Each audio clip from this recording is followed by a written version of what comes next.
Sveiki lietuviai, visiems linkėjimai iš Danijos. Na kaip jūs ten Lietuvoje laikotės? Ar girdėjote? Dar vienas žurnalistas nutarė išgėręs pasivėžinti Vilniuje ir buvo prigautas, aišku. Kaip manote, ar jis gaus griežtą įstatymę numatytą bausmę? Ar vis tik teismas savo nuožiūrą pritaikys lengvesnę bausmę?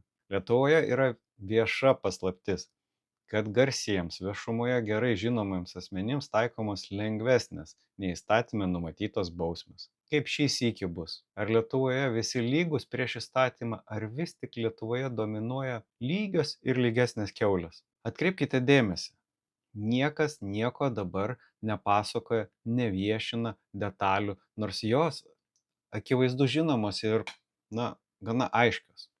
Policija, kuri mėgsta, kai reikia tam tikriems politikams nutekinti įvairią informaciją, dabar įtartinai tyli. Na, bet jūs ten laikykitės, neužmirškite saugotis lygesnių Vilniaus burbulo kiaulių.